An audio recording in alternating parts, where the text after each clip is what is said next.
Hi everyone, एक और नए ब्लॉग के साथ आप सभी का इस चैनल पर स्वागत है। आज 3 दिन के बाद धूप आ रही है, बहुत अच्छा लग रहा है। और बारिश में कैसी स्थिति हो जाती है, मीडिया के चित्रों से हमें पता चल जाता है कितनी सारी सभी को असुविधा होती हैं। तो बहुत दिनों के बाद आज धूप आई है।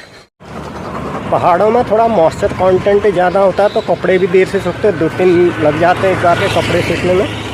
तो इस बीच हमें भी काफ़ी परेशानियाँ हुई थी, कपड़े भी देर से सूख रहे थे और रोज़ नहाना भी अनिवार्यता हो जाती है। तो आज धूप आई है तो सारे कपड़े भी बाहर डाले हुए हैं और सामान्य जनजीवन चलने लग गया। सड़कों पर ट्रैफिक अभी नॉर्मल है, इतना ज़्यादा सड़कों में भीड़ भाड़ नहीं है।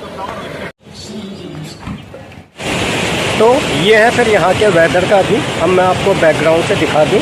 आसमान बिल्कुल, हालांकि थोड़े थोड़े बादल हैं। और अभी ये है यहाँ का मौसम। मैं आपको फुल व्यू दिखा पा रहा हूँ, जैसा कि आप देख पा रहे हैं।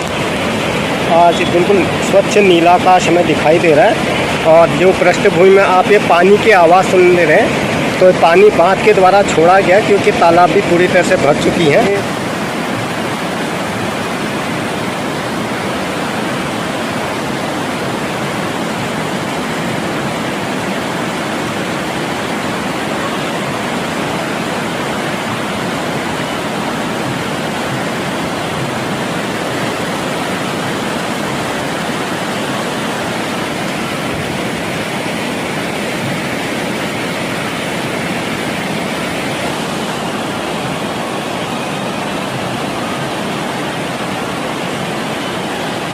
तो ये है फिर यहाँ वेदर का भी, जैसा कि आप देख पा रहे हैं। भीड़ भाड़ थोड़ी सी कम होने लगी है, लोकल ही आदमी हैं। और अब जो है थोड़े लगभग 2 घंटे बाद मैं आपका स्काई का व्यू दिखा रहा हूँ।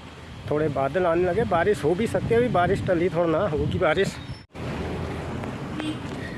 तो ऐसे में छाता मेंटेन करना बहुत ज़रूरी था। बिना छाते के तो काम भी नहीं चलता। अगर आप भी कहीं घर से बाहर निकलते तो छाता आपके पास होना चाहिए, अदरवाइज़ काफ़ी सारा पैसा लग जाता है, जो मजबूरी हो जाती है कई बार जीप वगैरह में आने में, ऑटो में आने में।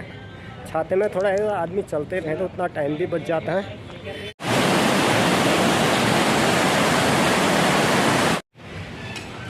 हालांकि as per government order school college वगैरह भी बंद है, लेकिन ऑफिस खुले हुए हैं, क्योंकि फ़ीस भी एक महत्वपूर्ण आर्थिक मुद्दा होता है। प्राइवेट स्कूलों की सारी इकोनॉमी फ़ीस पर ही टिकी होती है। अगर 15 तारीख तक फ़ीस का कलेक्शन आ जाता है तो उससे सारी क्रियाकलापें भी अच्छी तरह से संचालित होने लगती हैं।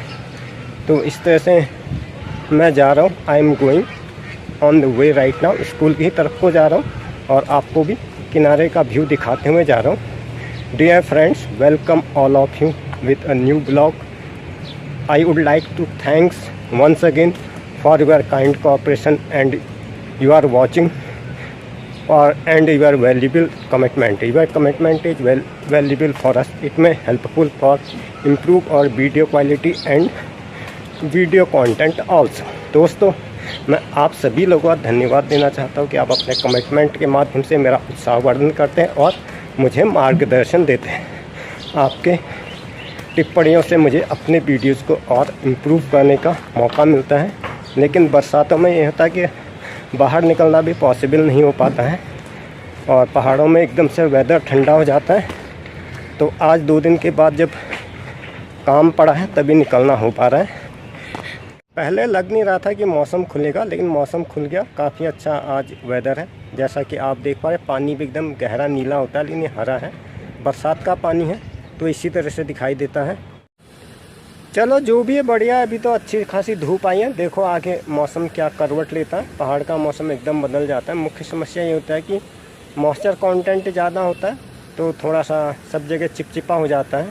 बाकी जगह जो देश के अन्य भागों की अगर मैं बात करूँ, तराई, पंजाब, दिल्ली, राजस्थान वगैरह पे, तो वहाँ पंखे कूलर वगैरह चलते रहते, तो कपड़े जल्दी सूख जाते हैं। बाहर रखे तो तत्काल सूख जाते थे। हम भी दिल्ली में जॉब करते थे। तो यहाँ पर क्या होता है, पहाड़ में अगर आपने एक दिन नहा लिया तो फिर 2 दिन के बाद तो सूख ही नहीं पाता, इसलिए आपको एक्स्ट्रा मेंटेन करने पड़ते हैं। थोड़ा सा ये फ़र्क पड़ जाता है पहाड़ और मैदान की ज़िंदगी में। तो ये है पर इस समय व्यू, और मैं आपको इस तरह से चलते हुए दिखा रहा हूँ। As I am showing to you, I am walking on the way right now. तो ये है फिर इस समय ख़राब था, तो इस वजह से मैं ब्लॉगिंग नहीं कर पाया, ब्लॉग नहीं बना पाया। इस बात को आप माइंड मत करना और मुझे अपना सपोर्ट देते रहना। वैसे तो काफ़ी अच्छा लगता है, जब हम स्टूडेंट थे हमें भी छुट्टी करना काफ़ी अच्छा लगता था, लेकिन कोर्स वगैरह पूरा करना होता है, तमाम सारी आवश्यकताएं बढ़ जाती, समय बढ़ने के साथ साथ जिम्मेदारियां बढ़ जाती, तो एक टेंशन भी आती है कि कैसे अकाउंट्स मेंटेन होगा, कैसे कोर्स पूरा होगा। अभी एग्जामिनेशन आने वाले हैं, डॉक्यूमेंटेशन का भी काफ़ी सारा काम रह जाता है, तो तमाम सारी दीज आर स्मॉल थिंग्स। अब क्या ही बताए, सारी चीज़ को तो बताया भी नहीं जा सकता, जो जिस काम को करता है वही महसूस कर सकता है। तो ये सब तमाम सारी ज़रूरतें होती हैं जिनको पूरा करने के लिए घर से बाहर निकलना ही पड़ता है, चाहे मेल हो चाहे फीमेल। अब तो आवश्यकताएँ भी इतनी ज़्यादा बढ़ गई हैं कि दोनों को घर से निकलना एक अनिवार्य आवश्यकता हो जाती है। तो काफ़ी अच्छा लगता है आप लोगों से बातचीत करके, एक कन्वर्जन सा बना रहता ऑनलाइन। मैं रोज़ चलता हूँ आप लोगों से बात करता हूँ, अपने घर वालों से तो रोज़ बातचीत होते ही रहती है, एक ऑनलाइन कन्वर्जन सा बना रहता है। और साथ ही साथ जो आप लोगों के द्वारा मुझे देखा जाता है उसका तो मैं खैर धन्यवाद देने के लिए मेरे पास शब्द ही नहीं है। मैं कई बार इस बात को दोहराते रहता हूँ। बहुत सारे यूट्यूबर्स इतने ऐसे भी हैं जिनका अभी तक 1000 सब्सक्राइबर भी पूरा नहीं हुआ। कुछ मेरे ही सहपाठी टीचर्स हैं, वो लोग भी काफ़ी स्ट्रगल करते हैं, लेकिन काफ़ी सारी चीज़ें में आपकी मेहनत और लक दोनों काम करता है। फिर भी कर्म तो करना ही चाहिए, चाहे कोई भी हो। और आप यूट्यूब में आगे आपको कोशिश ये करनी कि आप अच्छा कंटेंट बनाएं और अपनी तरफ से पूरी मेहनत करें। बस कर्म करना हमारे हाथ में होता है, कर्मफल हमारे हाथ में नहीं होता। कर्मण्येवाधिकारस्ते मा फलेषु कदाचन। तो कर्म करते रहना चाहिए, चाहे आप किसी भी फील्ड में, यानी कि आप ऑनलाइन अर्निंग कर रहे हैं, चाहे आप अपना जॉब कर रहे हैं, चाहे घर पे कुछ भी कर रहे हैं, A to Z कोई भी काम छोटा बड़ा या अच्छा बुरा नहीं होता। आपको पूरी तन्मयता से करना है और अपने सारे एफर्ट से उसमें इंक्लूड करने हैं। क्योंकि होता क्या दोस्तों, अगर कोई काम हम बार बार करते तो उससे हमारे काम में शार्पनेस आती है। जैसे हमारे पहाड़ी अंचल पर जो महिलाएँ होती है, पर्वतीय अंचल पर, वो रोज़ घास काटने जाती है तो अपनी हसिया को तेज़ करती है, शार्प करती है, हमारा तैराकी पलियोना कहते हैं। उससे क्या होता है, यूट्यूब को फ़ायदा हो ना हो, आपको फ़ायदा ज़रूर होता है। आपके काम में निखरता आती है, शार्पनेस आती है।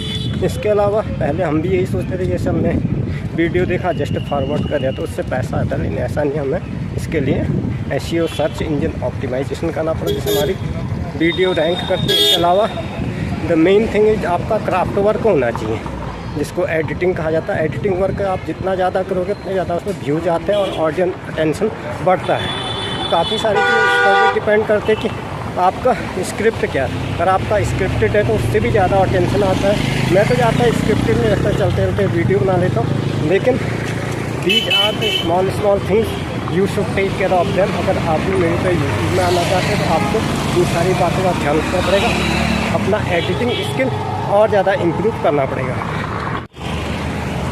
तो that's the end this episode. दोस्तों इसी के साथ आज का ये एपिसोड यहीं पर समाप्त होता है। अगर आपने चैनल पर पहली बार विजिट किया तो चैनल को सब्सक्राइब करें, वीडियो को लाइक करें। और वॉचिंग टैलेंट वीडियो में अंत तक बने रहने के लिए आप सभी का धन्यवाद। मिलते हैं अगले एपिसोड में, तब तक के लिए goodbye and have a nice day.